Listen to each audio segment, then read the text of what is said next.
I'm Sisanda Nkwala. I'm based at the University of the Western Cape, and I'm talking today about seeing as believing, visual research methods in social sciences. And what brings me to this topic is the question around whether we can, something that we can see carries the same clarity and reliability and depth as something that we can read when it comes to our understanding of society and human beings.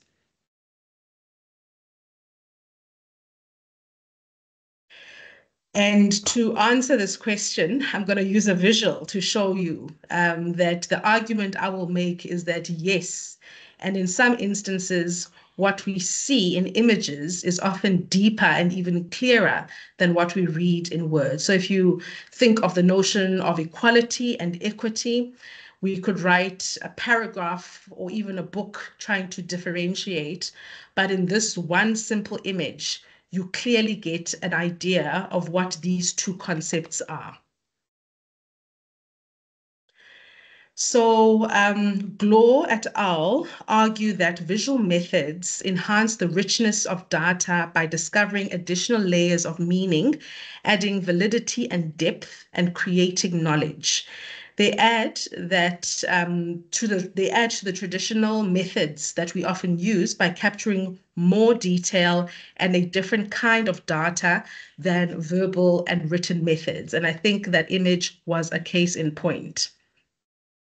So when it comes to defining the power of visual methods, Glor et al. Define visual methods in social sciences, including in your field, which is psychology, as research techniques that incorporate visual elements such as images, videos, maps, and objects to gather and analyze data. And I'm sure in the course of your research and scholarship, you would have seen these kind of artifacts, which are examples of visual methods. So even when we use language, though, I want to argue, we often paint pictures in our minds. So if you think of the word cat, right, you understand it because it conjures up the image of a cat in your mind when somebody says it. The words themselves help us construct mental images and narratives to create understanding. Similarly, when you think of numbers, if you hear somebody talking about 100%, you understand that because it conjures up the image of something that is complete, something that is full. And we get the clarity of what numbers mean by the images that we associate with them. So since human cognition is deeply rooted in visual processing, which means essentially that we fundamentally think in images, it's therefore logical and powerful for our research methods to draw explicitly on the visual dimensions.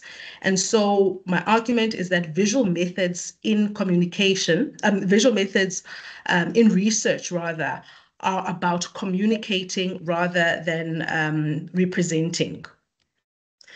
These methods provide unique insights into social phenomena, and they allow researchers to capture very complex ideas and relationships that are often missed or often confusing when we use traditional text-based approaches.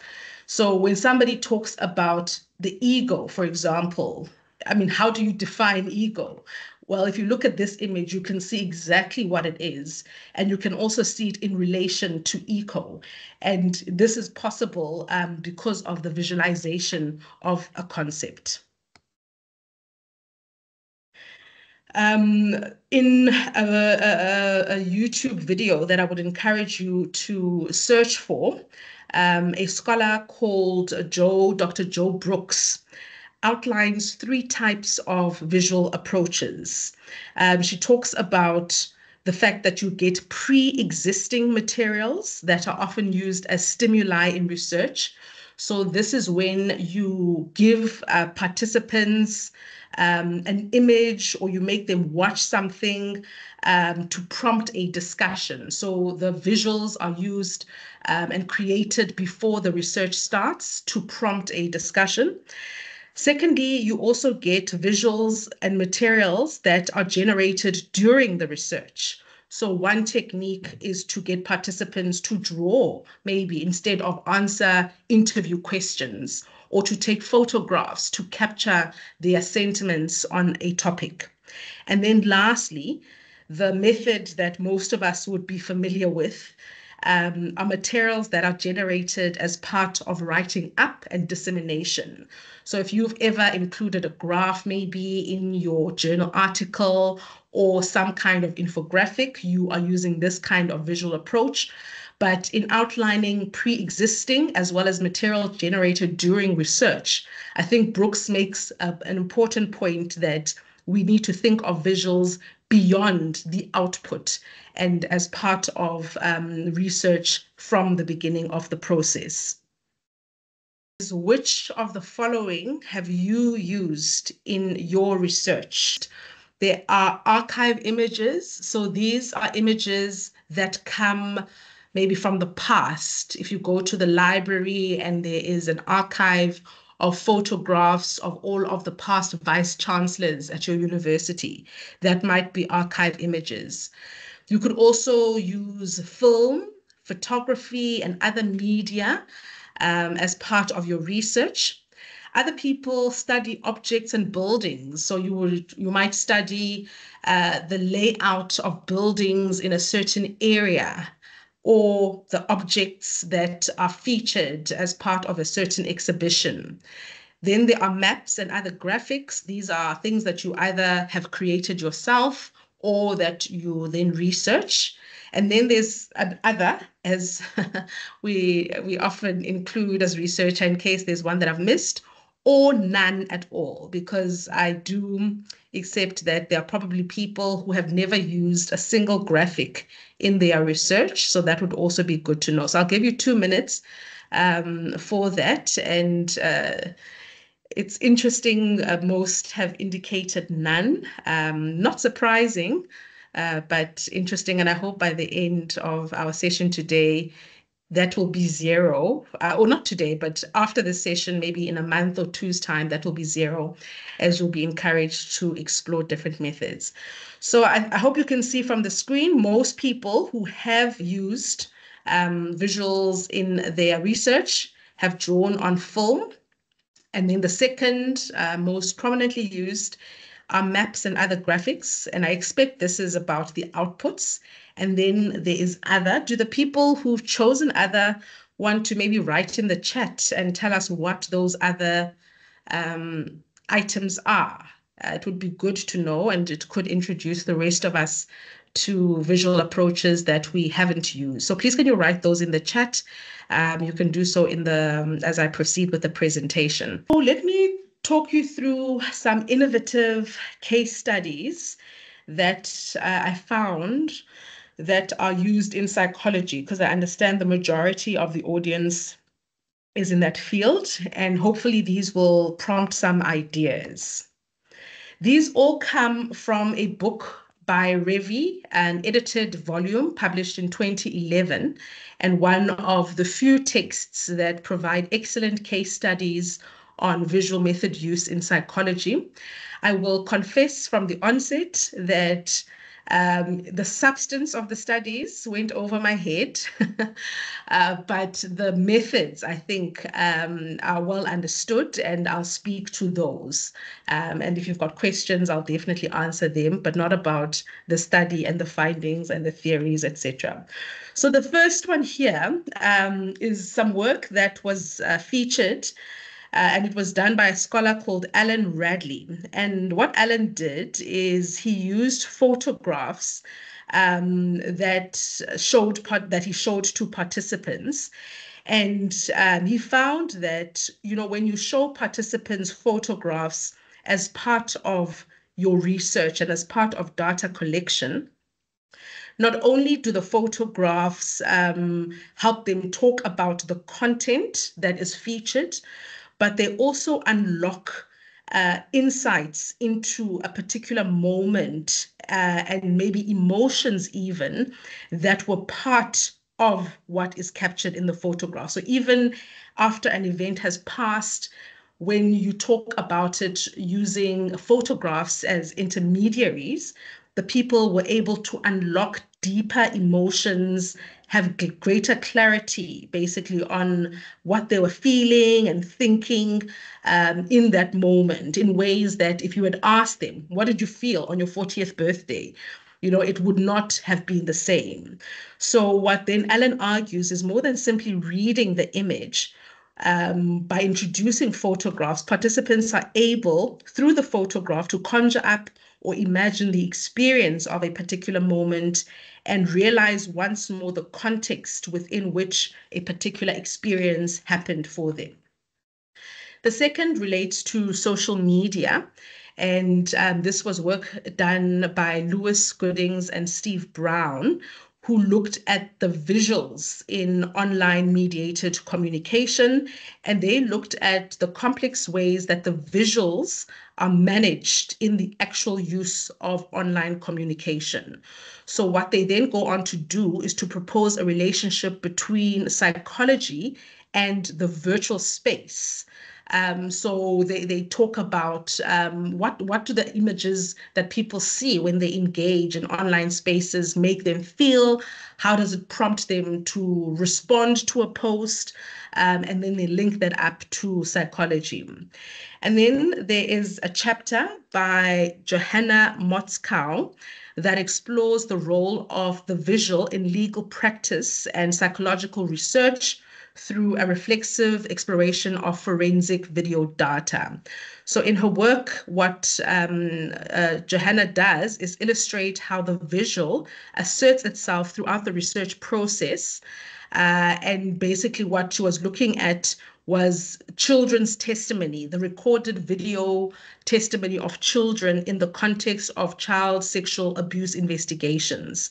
And this study focused on the role of the video technology and what it introduced to provide better access to justice for children and vulnerable witnesses. Then there was an interesting study by Michael Forrester, which if you're a parent, you can maybe try and replicate with your child.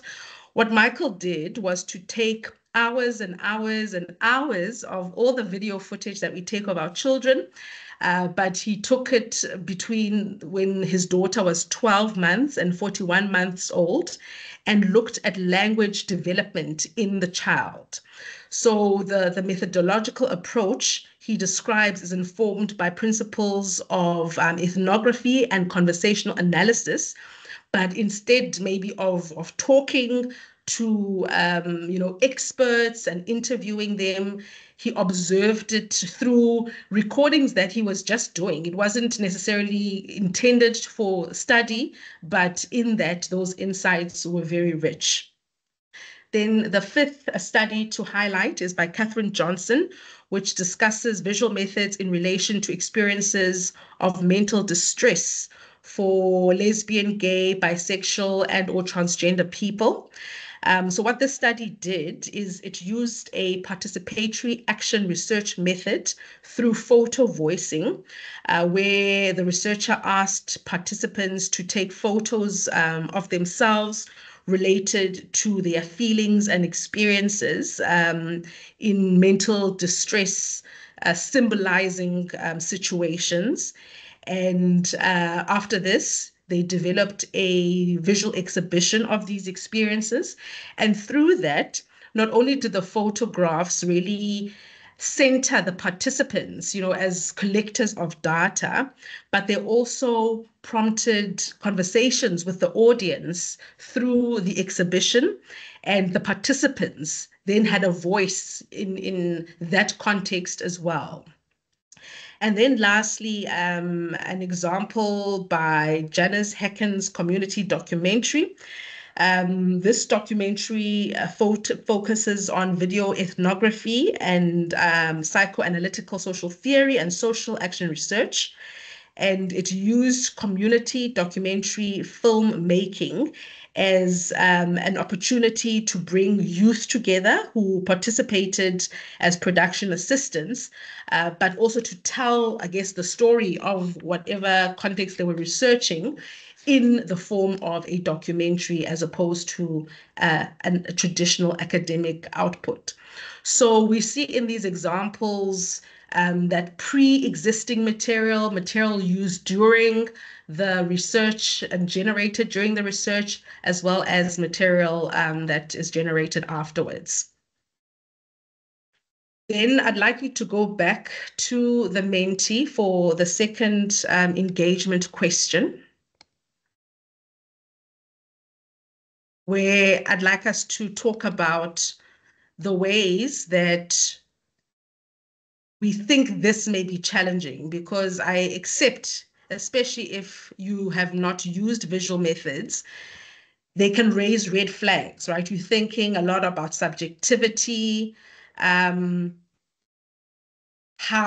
replicatable is it? How valid are these methods?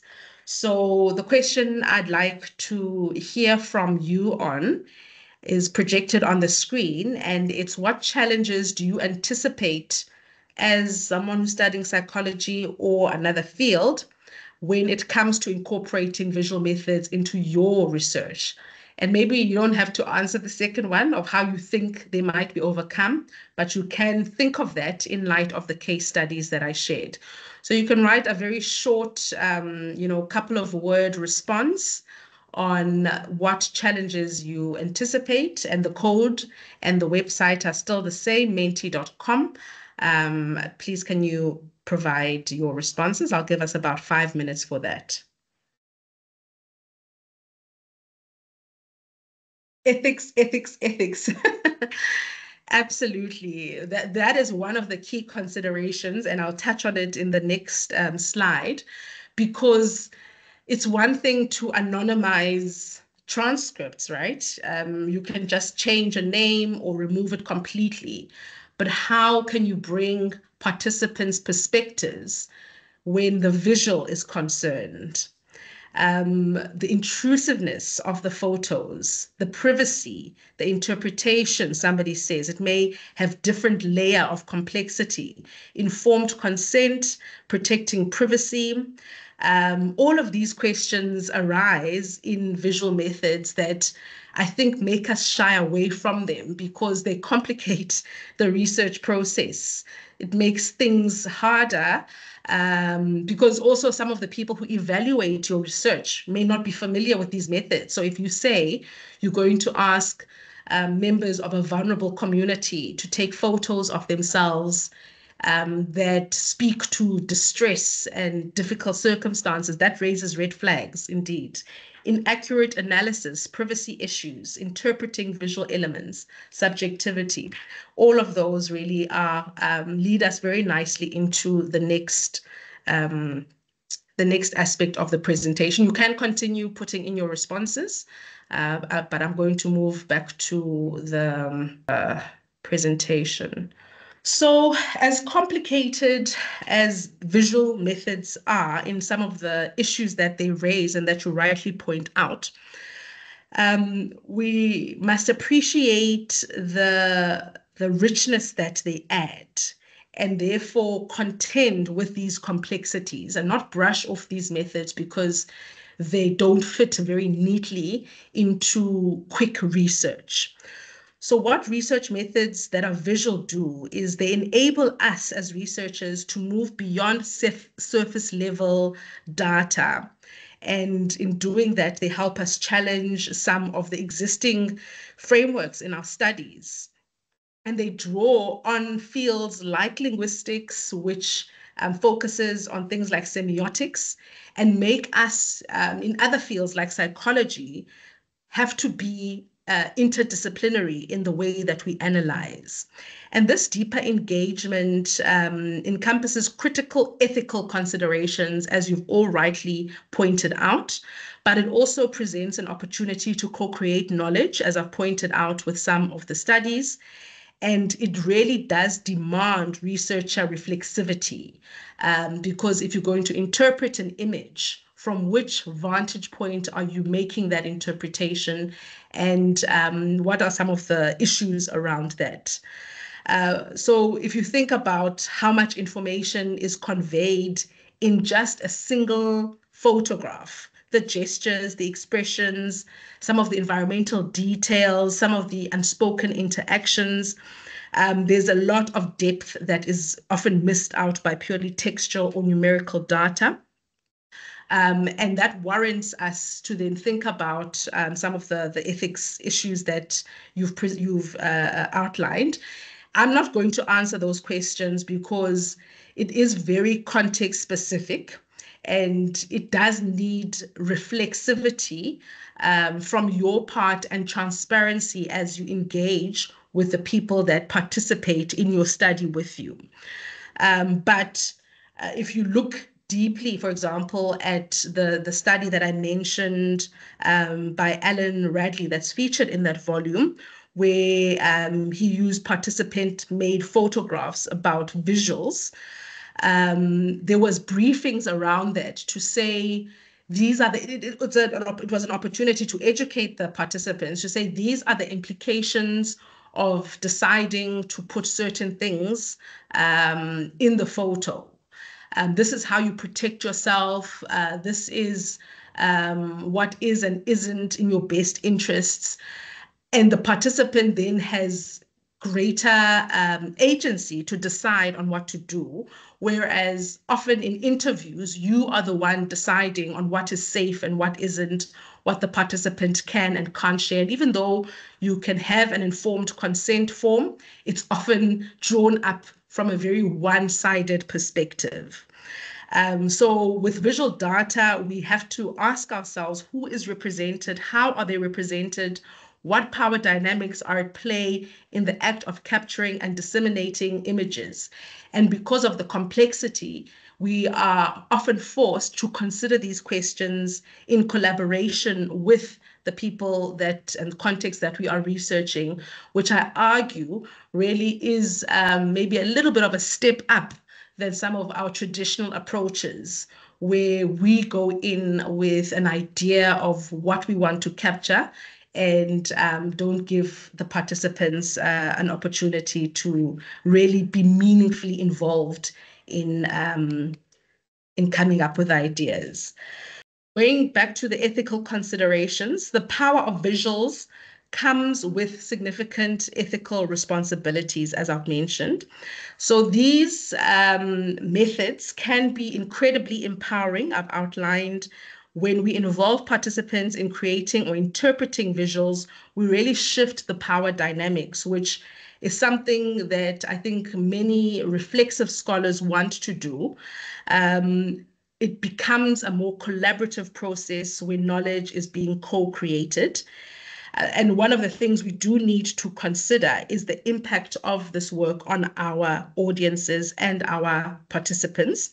Visuals can have unparalleled ability to communicate complex ideas quickly and emotionally, and really then shape the public understanding around an issue in new ways. So the last Menti question that we'll consider is, to what extent do you believe visual methods can enhance or present challenges? And I've given aspects of data collection and presentation that you can consider. So let me bring that up. So which of these, or which more than others, do you think would be particularly challenging? And it sounds like some of those have already come through. But firstly, challenges related to facilitating the collection of rich qualitative data. Secondly, supporting ethical considerations in data visualization. Thirdly, potentially causing confusion in interpretation. And lastly, introducing researcher subjectivity. So here, if you can strongly agree, strongly disagree, and then we can have a bit of a discussion around that. Okay. The ethics comes up again, which I think is expected. And then I think second to that is facilitating the collection of rich qualitative data. introducing researcher subjectivity is sort of half and half, and then lastly, causing confusion in interpretation. Let me go back to the ethics part and maybe just reiterate around the fact that um, because of maybe how research has become a publish and perish, do it as quickly as possible, do it as efficiently as possible, practice in some contexts.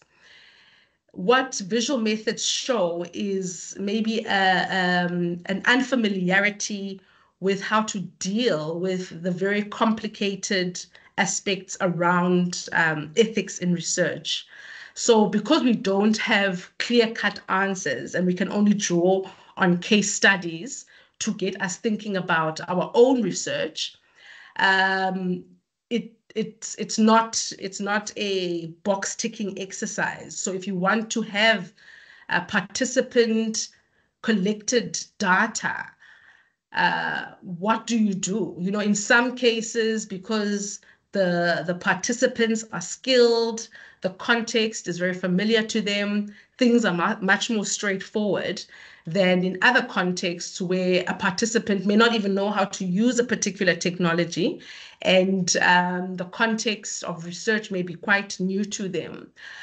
So the ethics part, I think, makes us as researcher rethink our role in the research process from being one, and I'm not saying this is always the case, but dominantly extractive, where we just want to collect our data in the easiest way, to being one where the research is about co-creation authentically, and it's about educating people on this very obscure thing of research. What is it? What is safe? What isn't safe? What is ethical? What isn't ethical? Taking the time to really do that beyond consent forms and some of the instruments that we use. So that is to say the ethics will not be something that is a box ticking exercise in visual methods, because of the richness of the data that it could yield, and also some of the complexities that it brings to processes related to research that are often really about efficiency. Okay. And I think we can discuss this a bit more in the questions and answers session if it's something you'd like to talk on. And then as I move towards a close, I just want to talk about where you could begin if this has sparked some ideas and some interest from you. So the starting point, especially since it sounded at the beginning like the majority have never engaged in visual methods, both as pre-research, during research, or post-research, would be to start small. Begin by integrating just one visual element into an existing project or even a pilot study. And maybe to encourage you to think beyond the output. So the output, I think, is the easiest one, because we know we can just put a graphic and we then say we're doing something related to visual methods. But think about how you could use it in your study as a method of collecting data, and maybe pre-existing visuals to prompt discussion and thoughts in your participants. These, I think, will allow you to gain experience and confidence without overwhelming your entire research design if you just try one visually focused intervention in your broader study. Secondly, think about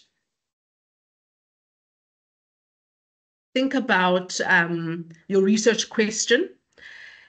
The research question needs to guide your choice of visual methods rather than adopting a method for its own sake. Also think about your participants, and I'll get to that again, and what would be in their best interests as far as a method is concerned. Consider what unique insights the visual can offer that other methods cannot. Think about how a visual could enhance insights as compared to an interview or compared to a survey, which is what we tend to fall back on. And then lastly, and most importantly, ethics and reflexivity are central. So you need to embrace these from the onset, which means it's going to be complicated, it's going to be messy, but it can be so much richer than if you go for the straightforward methods that you have always used. So here you'll need to continuously reflect on your positionality, the biases that you bring to interpreting and even collecting data, and the ethical implications that we've alluded to when it comes to using visual data. You're going to need to really prioritize informed consent, which means not just giving a form, but actively unpacking what the process and the implications mean for participants. There's going to be need to be considerate around respectful representation, especially if the visuals are linked to the participants. And then crucially, the participant voice throughout the research process, not just when you are collecting data or you want something from them. So I want to conclude with this quote from Revi, from this edited collection that speaks about the importance, I guess, of images. And Revi says images are powerful forms of communication, forming a vital part of our everyday worlds.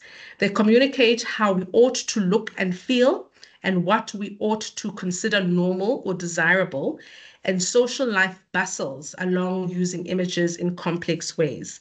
And if you think about it in your field of psychology, this is really at the heart of it, trying to understand, people, their thinking, the dynamics of their emotional and internal world, and the centrality then of visuals in getting to that.